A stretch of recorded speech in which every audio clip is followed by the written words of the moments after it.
back, Dreamsy here. On today's vintage cigarette review, we'll be checking out a pack of Marlboro Red filtered cigarettes. I believe this pack to be from the late 1970s, early 1980's. Now, for the first time in one of my reviews, I'm going to be directly comparing this vintage pack of cigarettes to a brand new pack of cigarettes. It hurt me a lot, but I paid $11 for this pack of cigarettes. Now, as always, before we get too far ahead of ourselves, I must say, I in no way encourage smoking. Smoking is well known to cause many forms of cancer, and cigarettes and tobacco products are also known to cause many diseases. As always, I hope you're doing quite well, so please excuse me to come over there and we'll play a little game of Spot the Difference. Very good. That's the comments I get all the time is, Dreamsy, when are you going to do the Marlboro cigarettes? Well, today is the day. So we have right here the pack of cigarettes, late 1970s, early 1980s, I believe, to the best of my knowledge. They don't have a little date on them right there. And this is the brand new pack of cigarettes I purchased the other day. $11.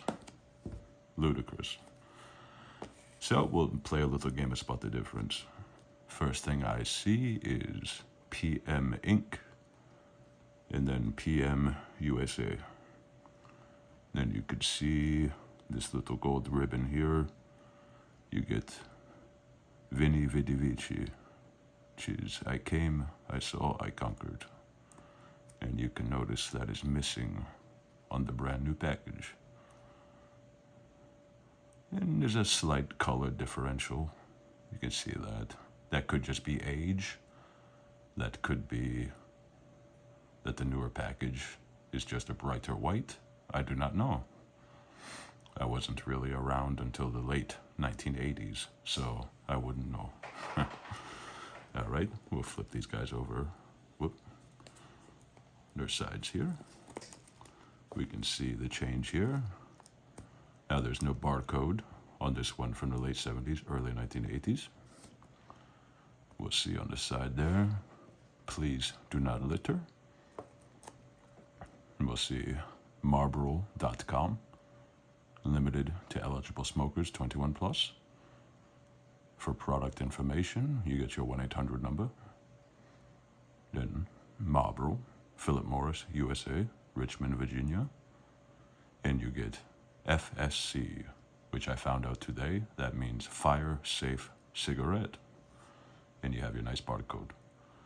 Now, on the vintage pack, you got Philip Morris Inc., Louisville, Kentucky. Flip top box, made in the USA. Marlboro selected fine tobaccos. Now the biggest change, of course, once we flip them on the sides, you could see the Surgeon General warning. Now, on the vintage pack of cigarettes, you get this warning here. Warning, the Surgeon General has determined that cigarette smoking is dangerous to your health. And of course, on the brand new pack of cigarettes, they go into much greater detail.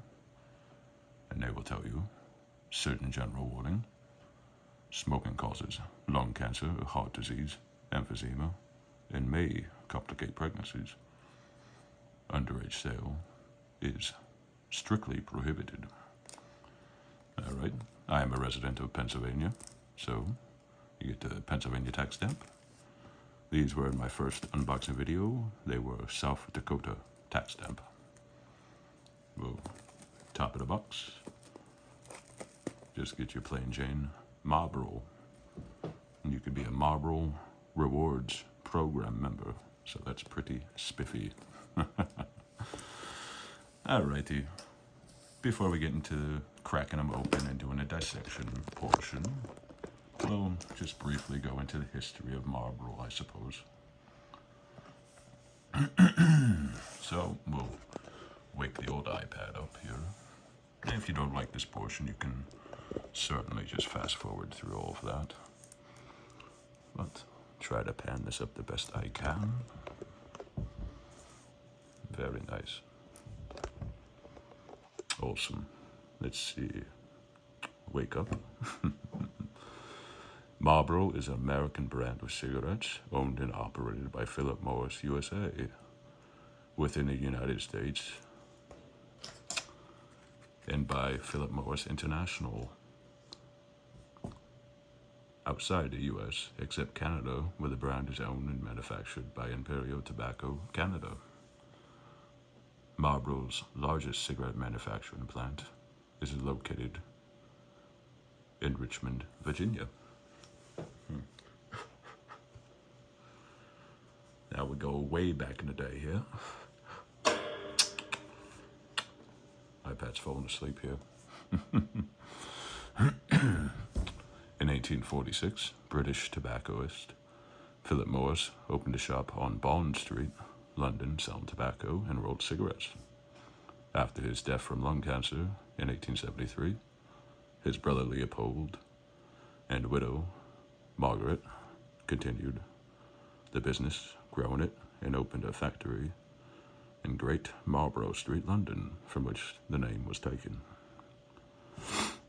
A New York subsidiary was opened in 1902 to sell many of its cigarette brands.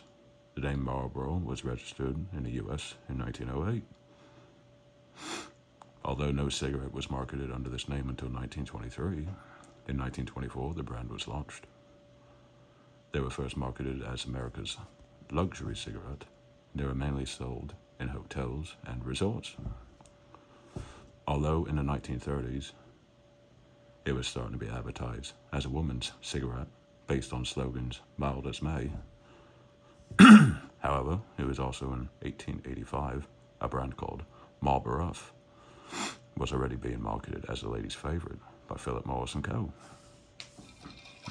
I have a little zesty drink here, please pardon me. Very good. Let's see. Shortly before World War II, the brand's sales stagnated as less than 1% of tobacco sales in the U.S. and was briefly withdrawn from the market. After the war, Camel, Lucky Strike, and Chesterfield were the only common cigarettes. After scientists published a major study linking smoking to lung cancer in the 1950s, let's see here, lost my place here. 1950s, Philip Morris repositioned Marlboro as a men's cigarette in order to fit the market's niche of men who were concerned about lung cancer, while also concerned with masculinity if they smoked a filtered cigarette, usually marketed to women. The Leo Burnett advertising agency solved the problem by a new style of advertising that dispensed with copies of creating a visual personality of the brand. Marlboro ads now featured masculinity. The Marlboro Man was a sea captain, gunsmith, athlete, and cowboy. What a badass. Part of Marlboro's rise in the market share was its ability to produce milder, more aromatic, sweeter, and less harsh cigarettes by adding ammonia to the tobacco. Further usage of dimonium phosphate allowed Marlboro to freebase the nicotine in tobacco, allowing for more efficient delivery. Marlboro kept this process secret for many years. Make sure I'm not getting off track here. They kept it secret for many years, as freebasing is the same process used to produce crack cocaine from normal cocaine. Some experts have called the product Marlboro sold crack tobacco. Zoom up here. In the late 1960s, Marlboro Longhorn 100s were introduced. Although color-coded with gold, they were full-flavored cigarettes, not light. In 1972, Marlboro became the best-selling brand of tobacco in the world. In order to comply with a 2006 court ruling in United States versus Philip Morris USA Inc., Philip Morris and other cigarette companies are now prevented from using words such as light, ultralight, medium, mild, or other similar designations that may yield the impression of being safer than regular full-flavored cigarettes. Thus, Marlboro and other cigarette companies use only color coding instead. For example, Marlboro Lights are now called Marlboro Gold Pack. Philip Morris responded to the popularity of Pall Mall and number 3 brands by pushing Marlboro Special Blends, a lower-priced cigarette. In 2013, Philip Morris International introduced Marlboro 2.0. The pack design was changed. The dark red was replaced with a lighter red. The Marlboro and Philip Morris logo became ribbed and transparent. And around 2017, a special smart seal was introduced to keep the stored cigarettes fresh for a longer period of time.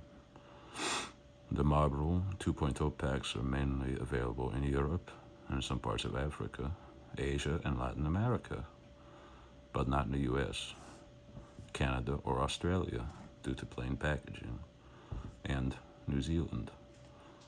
In 2015, Philip Morris announced they would introduce a firm filter to the Marlboro Red, Gold, Silver, Blue, Ice Blast, and White Menthol variants.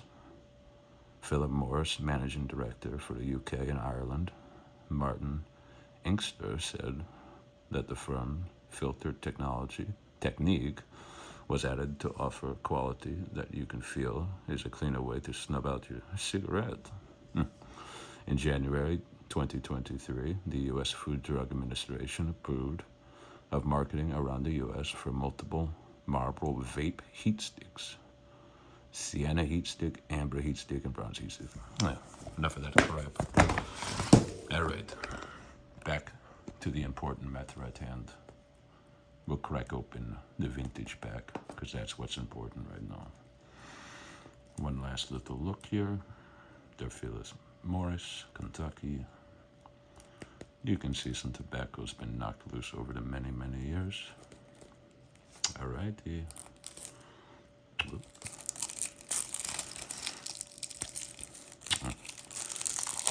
A little brittle. Shoddy camera work as always. All right.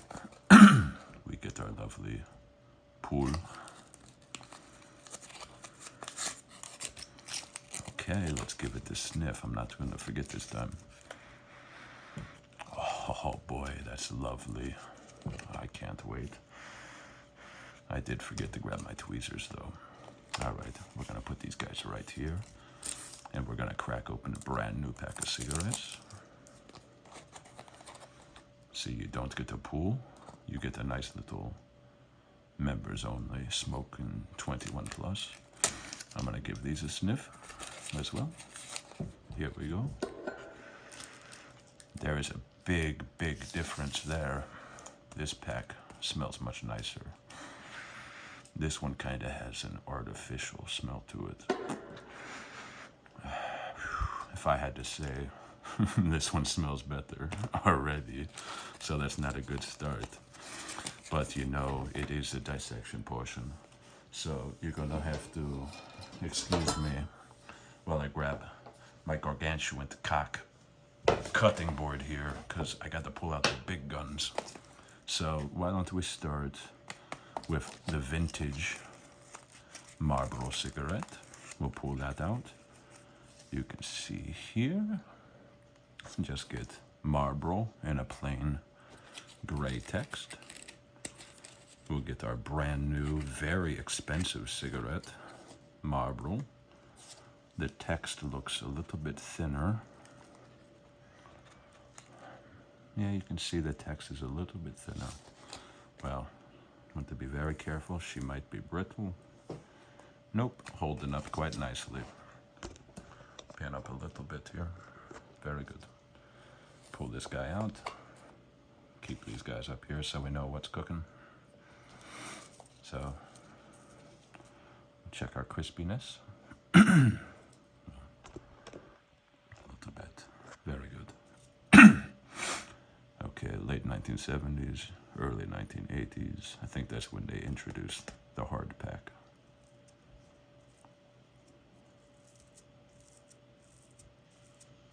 Yeah, I tell you what, for being 45 years old, not bad. Brand new cigarette, nice and moist. I'd say that's a little loose. I think they're ripping you off. All right, dissection time. We're going to chop it open. Well, let's do a direct size comparison. Pretty much exactly the same size.